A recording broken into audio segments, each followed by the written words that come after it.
এই যে শাপলা ফুলের হচ্ছে পাকোড়া, খেতে যে এত মুচমুচে দেখো।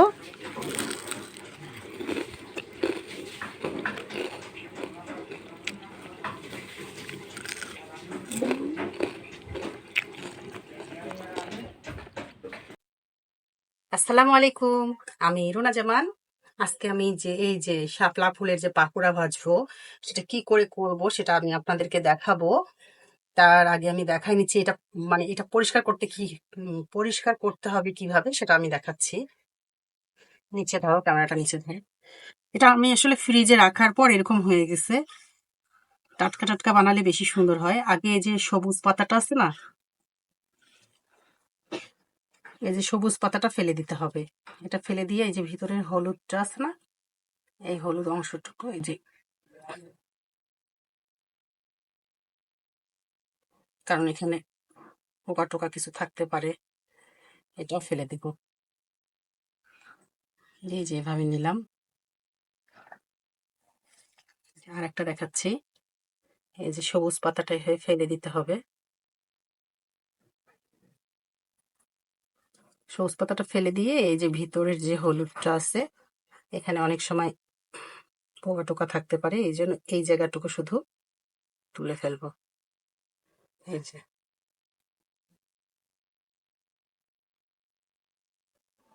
তারপর তো পানি দিয়ে ভালো করে পরিষ্কার করে ধুয়ে নিবই। এভাবে আমি সবগুলো পরিষ্কার করে নিব। এই যে আমার সবগুলো মানে পরিষ্কার করে নেওয়া কমপ্লিট। মানে ধুইনি এখনো, শুধু বেছে নিলাম, বেছে নিয়েছি। এই যেগুলো ফেলে দিয়েছি, শুকায় গিয়ে ফ্রিজে ছিল তো শুকিয়ে গিয়েছে, তাই যতটুকু নেওয়া গেল অতটুকুই নিলাম।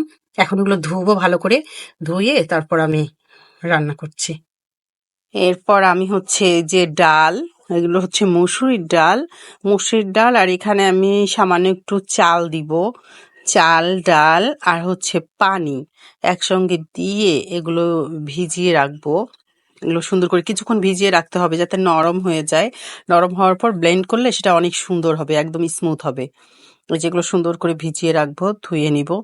একদম ধুয়ে পরিষ্কার করে নিলাম। তারপরে যে ব্লেন্ডারে আমি দিলাম হচ্ছে কাঁচা মরিচ, আদা, রসুন, জিরা, সবকিছু দিয়ে তারপর হচ্ছে যে এগুলো ভালো করে ধুয়ে পরিষ্কার করে নিয়েছি এগুলো সব দিলাম ওখানে, দিয়ে একদম ব্লেন্ড করে নিয়ে আসলাম।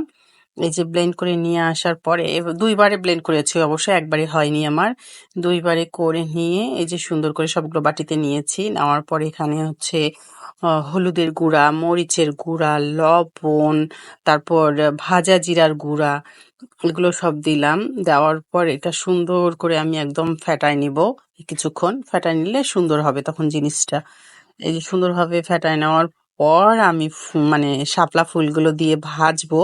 আমার হয়তো বা আজকে ভিডিওতে অনেক নয়েজ থাকতে পারে, মানে মিস্ত্রি কাজ করছে তো এই জন্য চারিদিকে টুংটাং একটু শব্দ হতে পারে। যাই হোক, আমি সব কিছু করে নিয়ে এই যে এখানে তেল বসাই দিলাম কড়াইয়ে, তেল গরম হয়েছে। এখন আমি শাপলা ফুলগুলো সুন্দর করে এখানে ডুবিয়ে ডুবিয়ে যাতে সবগুলো চারিদিকে ভরে, এমনভাবে সুন্দরভাবে ডুবিয়ে ডুবিয়ে তারপর তেলে দিব। তেলে একদম মিডিয়াম আগুনে, একদম আস্তে আগুনও না আবার খুব জোরে আগুনও না, মিডিয়াম আগুনে আর কি সুন্দর করে মুচমুচে একদম ভেজে নিব। ভেজে নেওয়ার পর কিন্তু কালারটা অনেক সুন্দর হয়, একদম দেখতেও ভালো লাগে আর খেতেও অনেক মুচমুচে হয়।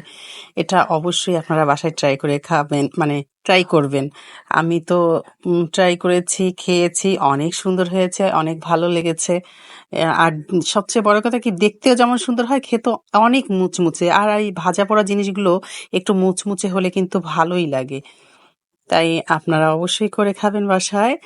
আর হচ্ছে এই যে দেখেন সবগুলো এভাবে এক এক করে সবগুলো আমি তুলে নিব। সব দুটো দুটো করে আমি ভেজেছি। যাই হোক, সবগুলো আমি ভাজা শেষ করে এই যে এখন একটু ছবি তুলবো। শব্দটা শুনলেই বুঝতে পারবেন কি যে মুচমুচে, মানে কামড় দেওয়ার সঙ্গে শুধু মুচমুচে শব্দ হচ্ছে, তাই না? দেখেন দেখতেও খুব সুন্দর হয়েছে। অবশ্যই আপনারা বাসায় ট্রাই করবেন। সবাই ভালো থাকেন, সুস্থ থাকেন, আমার জন্য দোয়া করবেন। আল্লাহ হাফেজ। এই যে শাপলা ফুলের হচ্ছে পাকোড়া, খেতে যে এত মুচমুচে দেখো।